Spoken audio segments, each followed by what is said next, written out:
What's up, everyone? Welcome back to the channel. Thank you guys so much. I appreciate you being here. I was doing all my testing. I figured let me set up the camera really quick so you guys can see at least a part of the process. I put the music on. I start getting things arranged. I move things. I censor things. I test the sound with different forms of music to make sure it's all popping. But what's going to be popping today? We got some Rolling Stones popping today. We got Exile on Main Street. I'm excited to get into this, okay?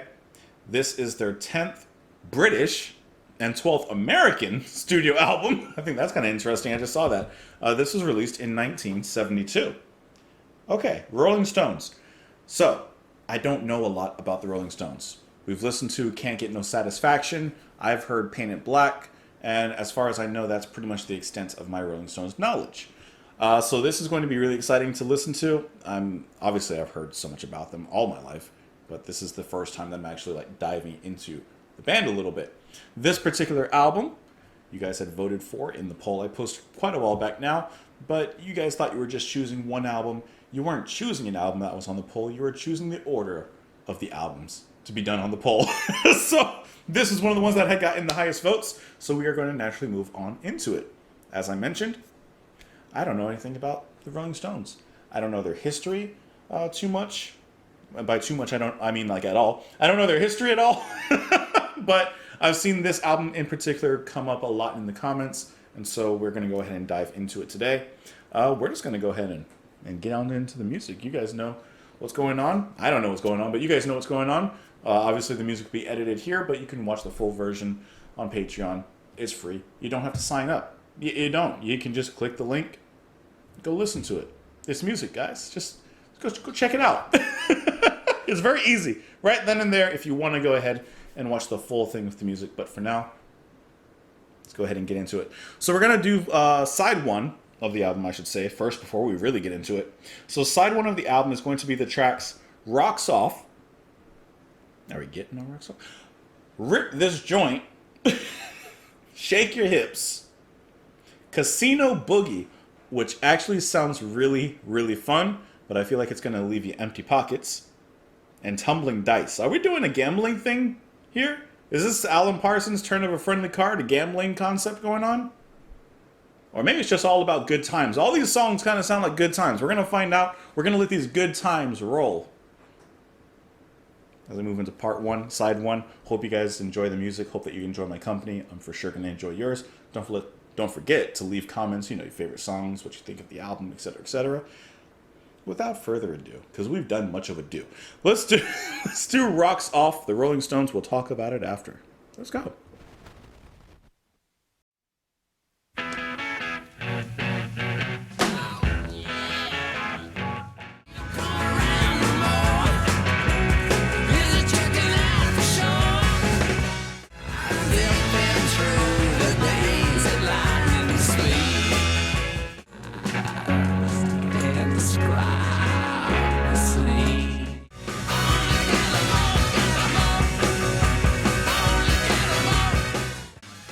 That's a jam, guys. That's a jam. Okay, Rocks Off. First of all, remember, I am not really familiar with the Rolling Stones, so everything I say, I could be wrong, I could be whatever, but this is just my gut feeling, my gut reaction.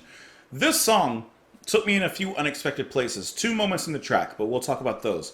This is a haphazardly put together, raggedy, dirty bar blues track. Listen, I can't help it, but I was kind of seeing the Rolling Stones playing in the back in Roadhouse with Patrick Swayze.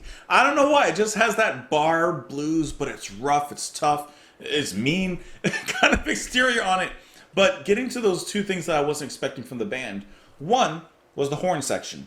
I don't know why, but I didn't quite imagine horns with the Rolling Stones. But how cool was that inclusion? It really added this kind of clubby, glamorous, nocturnal, night owl, party-going kind of atmosphere that they definitely have going on. I can almost hear the bar fights breaking out in the back behind the drumming and everything. Speaking of the drumming, can I say that Charlie Watts, killed it? And the only reason that I know his name is because I know that he passed away, I believe, last year. I think last year. the pandemic years have kind of messed things and my sense of time up a little bit, but I believe it was last year, and I know that it was a big deal, obviously.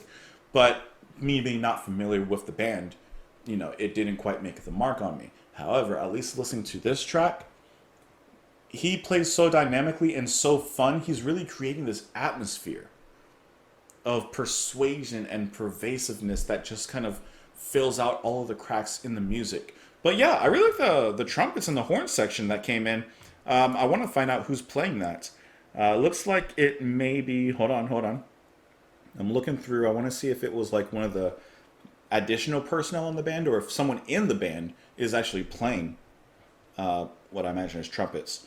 But I don't see any of the main band members here. I do see Bobby Keys, tenor saxophone, Jim Price, trumpet, so it must be them. I don't see any of the main members on this one.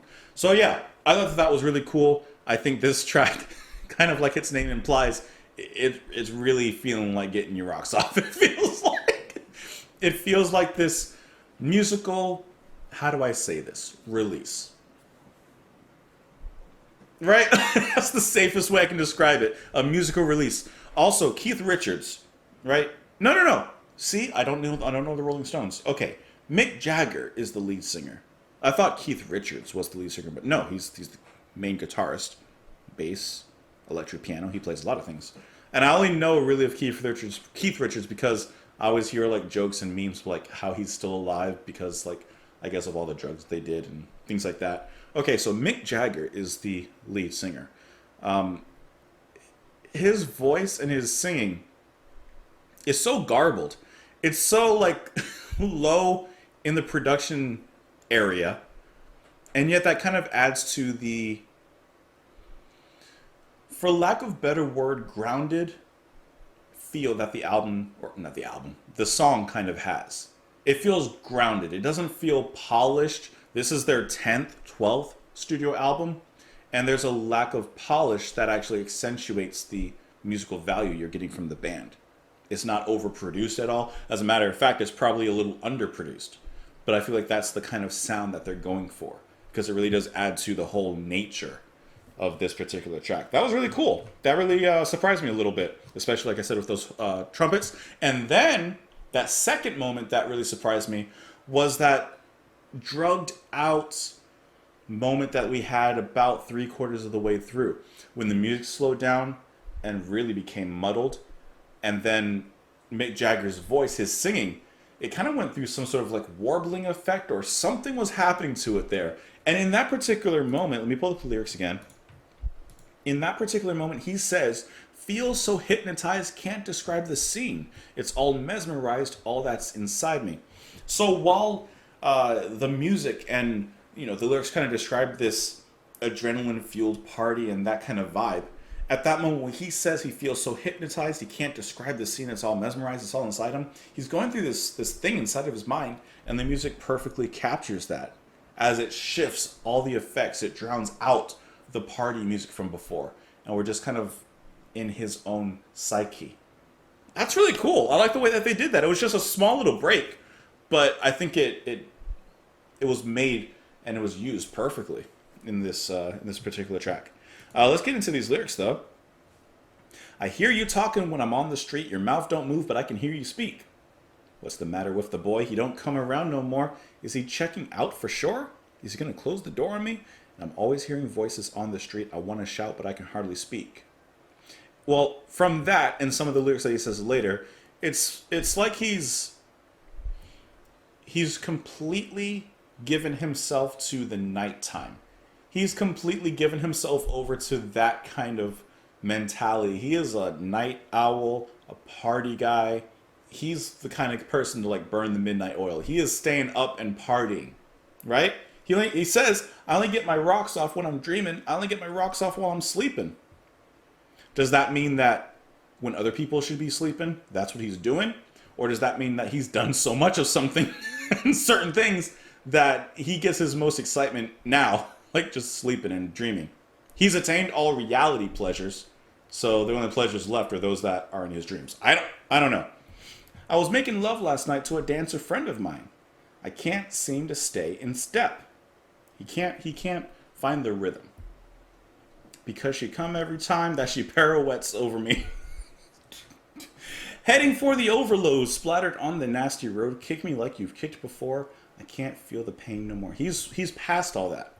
Like he says, he's hypnotized. He can't even describe the scene, and it's all inside him.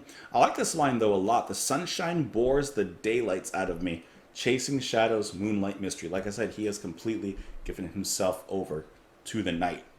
That's a cool line though. The sunshine bores the daylights out of me, and then he repeats at the end, "I only get my rocks off when I'm dreaming. I only get my rocks off while I'm sleeping." That's cool. That's a good track. Let's go ahead and get into the next one here. I'm excited to go ahead and get into this one. Let me pull up my track list and everything here again. And the next one will be Rip This Joint. Let's go. Play the last few seconds of Rocks Off.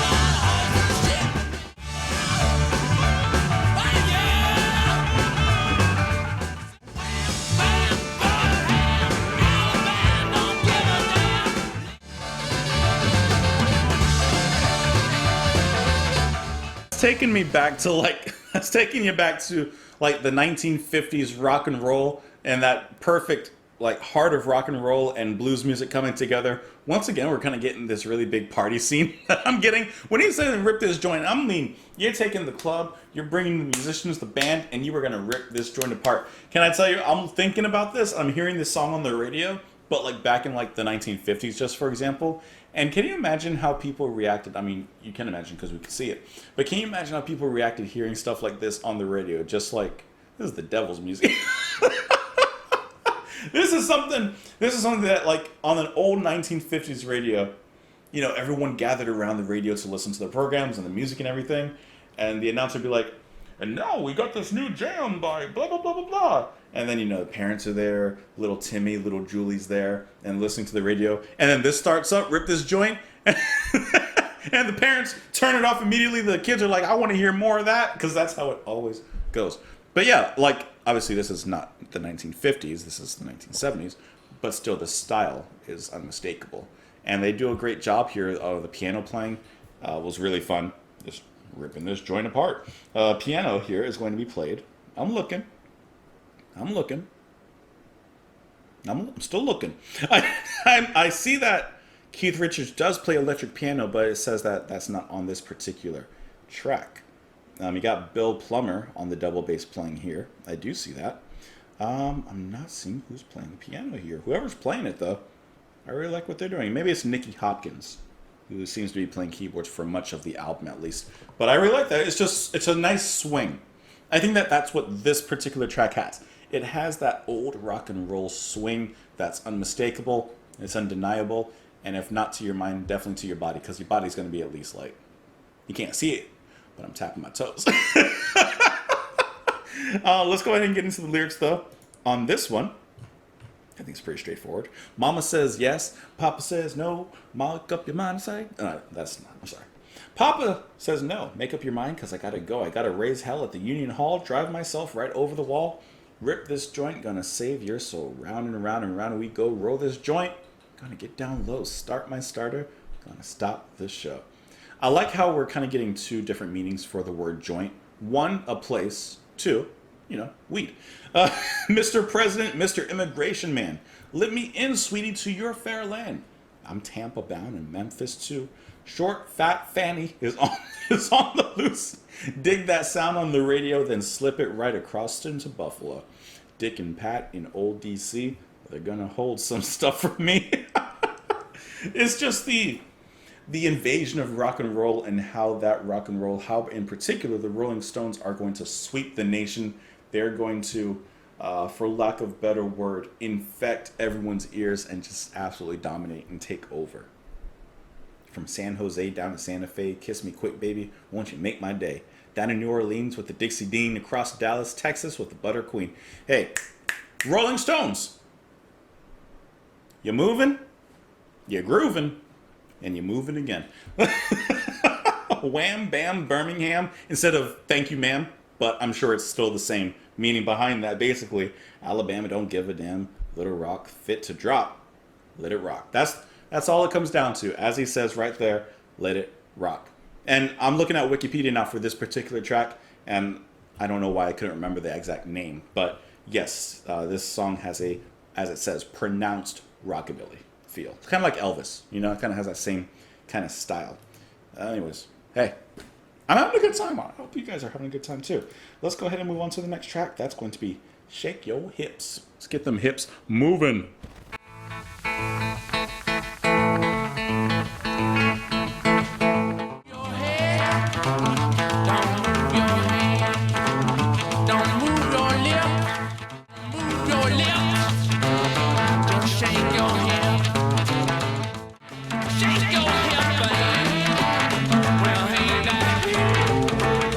That guitar near the end is kind of almost like harmonica, screechy, reedy. It's kind of cool there at the end, that guitar tone that he has. Hold on, I'm starting to stop it. What I like about this is, contrary to the previous two tracks, yes, it still has that rock and roll classic feel, still has that blues kind of feeling as well, but this is deconstructed. This is much more laid back. The coolest thing about this track is how they deconstruct it. What they basically take away and what they still utilize is the drumming. Once again, Charlie Watts. He's just playing sticks. He's just playing drum rudiments on the sticks there. Probably just tapping the side of the snare. And I love what he's doing there. It's still very percussive. It's still driving the song just as much as any other drum pattern would be. And yet it makes it a lot more unique. And then going alongside with Watts is going to be the bass. I haven't mentioned the bass, but that's going to be Bill Wyman, who's playing bass here.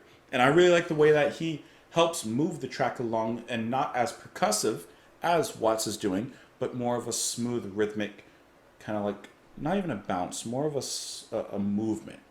Just a general kind of swaying up and down on the frets, providing this nice blues, laid-back cruise for Watts to do his thing. And then once again, Jagger, not as rough, but he definitely has a certain grit to his voice. He uses very nicely here. I really like the way that he goes,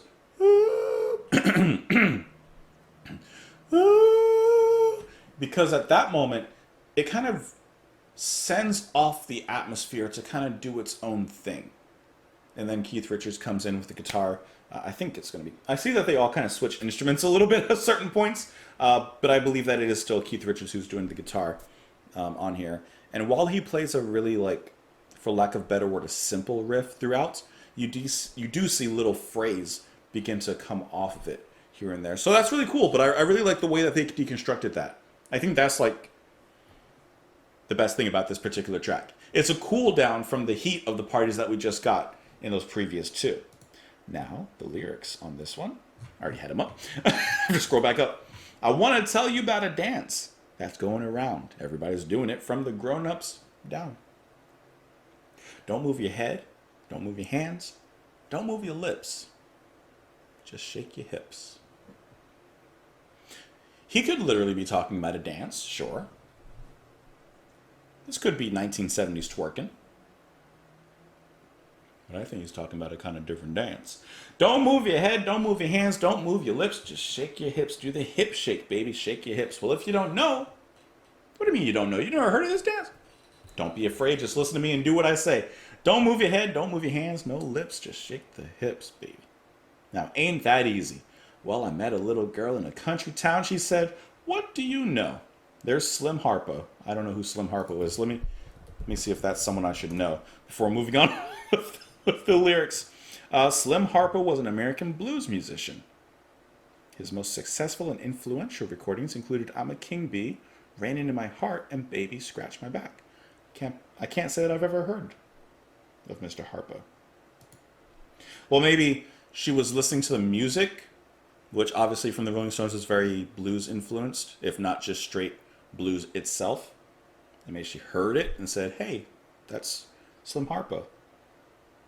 He says, didn't move her head, didn't move her hands, didn't move her lips, just shake your hips. Which he repeats over and over again. I mean, I think it's a pretty straightforward track. Straightforward track on that one for this. I'm looking at some of the information on this one, and it says, okay. So this was originally a song by Slim Harpo. He recorded it in 1966. Okay, so that makes a little more sense then. That's why she was confused. Gotcha. Okay. See, sometimes you just gotta read a little bit. Sometimes you just gotta... Sorry. Just gotta read ahead a little bit. All right. Let me get to the next page. The next set of lyrics. This is gonna be Casino Boogie. All right. There's something about this name, Casino Boogie, that just sounds really fun. I'm expecting some luxurious everything in this next one. Let's do it.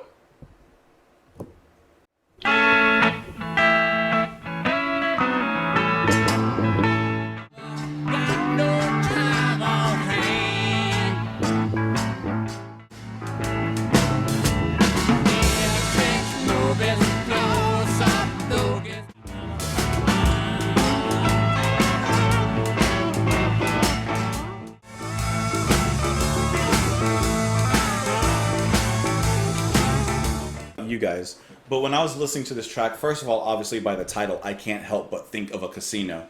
And I was thinking and listening, and just by the sound of the piano and the cymbals used by Watts, I couldn't help but think and hear a casino going on.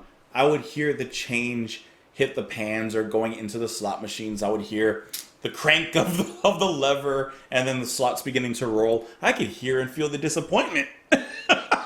And the broken dreams and empty wallets. Basically, I could hear and feel all that in this track. What I thought was cool is like, all right, first of all, the singing. I was looking on here trying to figure it out, and I guess it's still Mick Jagger singing, like lead, and then Keith Richards just backing vocals. And he's playing bass, by the way, on this one. Keith Richards is playing bass on here, and I really, really like that bass playing. It's just a little sharper, just a little punchier than before. So it kind of like tones down the bluesness, and not in an aggressive manner, but like in the directness of the actual sound. It's just a little bit punchier. I like that. And speaking of punch, some of those kicks from Watts, some of them were a lot like, they hit a little harder, you know? But getting back to it, it took me a second to figure out the singing because it sounded completely different to me than what we just heard previously on the other tracks. So I was like, is someone else singing on here? But I can't see. Or I don't see that anyone else different is singing, but the singing did feel different, at least in here. This was a much smoother track, but just as rich in musicianship, just as rich in all the influences that, of course, they're taking and inspired from, but twisting it into their own. And then the guitar tone actually was really nice as well.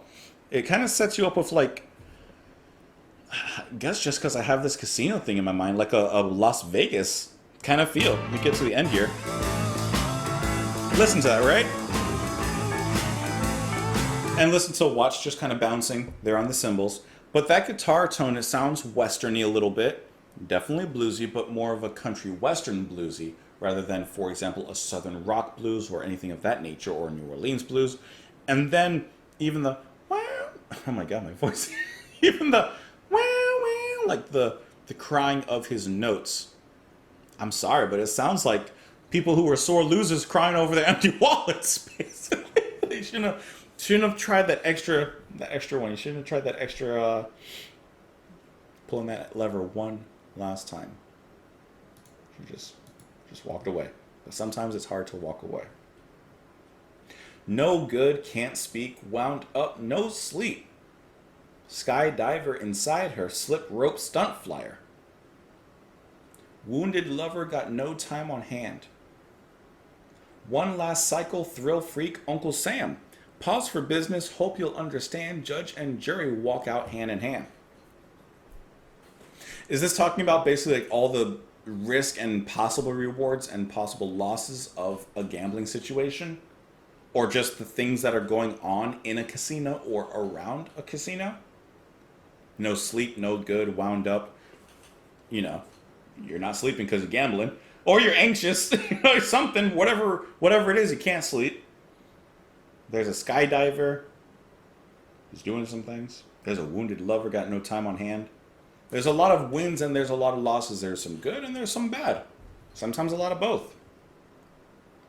One last cycle, Thrill Freak, Uncle Sam. Just one last crank. That might send you back home. Dietrich movies. Who's Dietrich? Close Up Boogie's Kissing Something in Cannes at the Cannes Festival. Who is Dietrich? Let's find out. I'm going to put in Dietrich movies because I got a lot of people that were named that. Dietrich movies. Okay. I'm seeing like a lot of perhaps old film noirs, perhaps. Hold on. I see one. I don't know. I just typed in Dietrich movies, right? I don't know who this person is. But David Bowie as Just a Gigolo? 1978? David Bowie?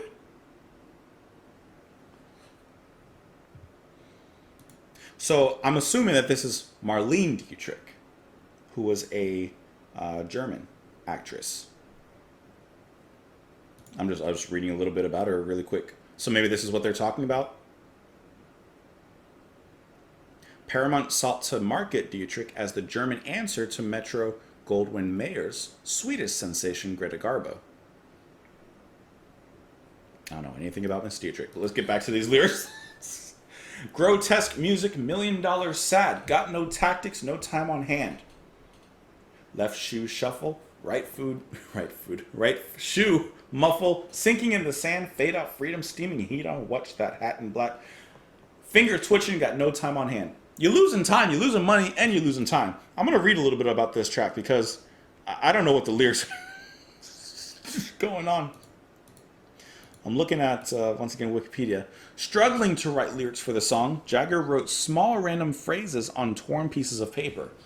These were mixed up and then picked out one by the band members. The order of the lyrics on the record is the same order in which they were picked. Okay, that's kind of cool. So they're just random phrases that were thrown together. Now, when he wrote these phrases, was he writing them with some sort of idea or continuity in mind, or was he really just writing random phrases? Because you can kind of look at the lyrics and I guess you can try and squeeze some juice out of this orange. I don't know. I'm like I said, I'm reading them. I guess I can kind of get something out of it, but I don't know if it's quite right. You know, he says that this song was done in cut-ups. We did it in LA in the studio. We just wrote phrases on bits of paper, cut them up, then you throw them in a hat, and pick them out one by one. We probably did it because we couldn't think of anything to write. I mean, it sounds good. I don't know what it all means, but it sounds good. Sometimes that's what matters. Let's go ahead and move into the final track for this particular side, which, at least title-wise, seems to be continuing the theme a little bit. Tumbling Dice. Let's go.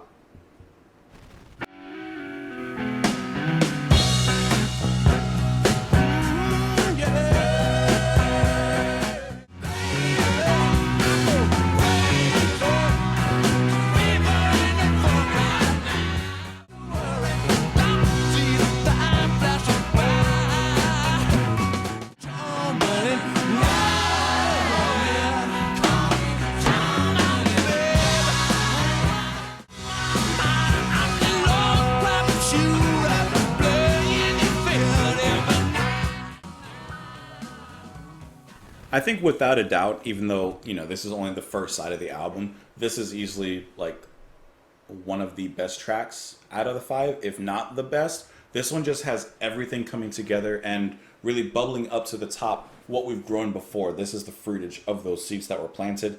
Singing, wonderful. Guitar work, beautiful. The piano, gorgeous. I really love the bass. So many great runs that you could hear. So many good licks they could feel and make you feel. The singing, especially the backup singers, is glorious. Like, this is a track that feels like full. This one feels perfect, to be honest. I'm looking at who's singing in these backing vocals. You got Clyde King, Vanetta Fields, Shirley Matthews. These are great singers. I just really like the soul that they brought to the music. This has a very freeing kind of feel to it. Whereas before we were kind of, not in a negative way, but restrained in the chains of rock and roll and hard blues. There's something about this that, especially through their voices, it just kind of frees you. It opens you up a little bit, kind of expands the musical palette of the album thus far into something perhaps a little more expansive. So it's just cool that we're getting all these different styles and all these different, tones and feelings from the album, still rooted in a certain element, but beginning to spread its wings a little bit. Perhaps in the next few sides, those wings begin to really take off and soar. This was good, though. I like Tumbling Dice a lot. It just has this really good feeling to it. And I love the way, like I said, that the bass is really accentuating everything. I mean, this is really a great track. Bass is going to be played here by Mick Taylor on this one. So see, we're sometimes getting different members doing different things, but yeah, I don't even have much to say on it. Besides, I just really enjoyed how it felt. This is the one track that I'm like really feeling on here. Women think I'm nasty, but they're always trying to waste me and make me burn the candle right down. But baby, I don't need no jewels in my crown, 'cause all you women is low down gamblers, cheating like I don't know how. But baby, I go crazy. There's fever in the funk house now. This low down complaining got my poor feet a itching. You know the deuce is still wild. I think he's fed up. He's fed up of complaining from his lady. And he says, your complaining got my feet itching. He's ready to go. He says, the deuce is still wild. I'm not locked down yet.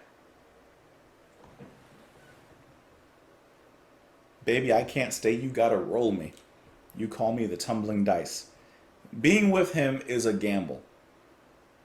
And every day is a roll of those dice. You never know if it's going to come up. Them deuces wild and them deuces gone. Always in a hurry. I never stop to worry. Don't see the time flashing by. Honey, got no money. I'm all 6s and 7s and 9s. I'm assuming that's some gambling stuff. I don't know. Say now, baby, I'm the rank outsider. You can be my partner in crime. So sometimes it's going to roll in your favor and we can roll together. But sometimes it's not going to roll in your favor and we're going to be rolling away. My oh my, I'm the lone crap shooter playing the field every night. He's playing the field. Can't get more straight than that. Gotta roll me, call me tumbling dice. Gotta roll me. He is being with him is a gamble. There's no commitment there. Nope. There's no commitment. He's living up to the name, Rolling Stone. Can't get more direct than that. I'm just reading a little bit on Wikipedia, and I do see this. Several artists have covered Tumbling Dice, including Linda Ronstadt, whose version sung from a female perspective. Taking that and just turning it over. Appears on her album, Simple Dreams. That's funny. Anyways, I think Tumbling Dice is possibly my favorite song thus far. I'm not sure yet. I'll have to spin it a little bit again. Spin the first side at least, and see where the dice lands. Anyways, I hope that you guys enjoyed this. I hope that you guys enjoyed the video. First of all, obviously, I hope you enjoyed the music before anything. And then, if there's a little bit of love left over, I hope that you enjoyed myself. But as always, I appreciate you guys coming here. I appreciate you guys spending some time with me on the channel. You can follow me in a bunch of places. Whether you watch this on YouTube or you watch it on Patreon, I'm happy to have you. Very happy to have you. At some point, we'll continue on with the next side of the album. But for now, that's kind of it. So, this deuce is wild, and I'm out of here. Bye.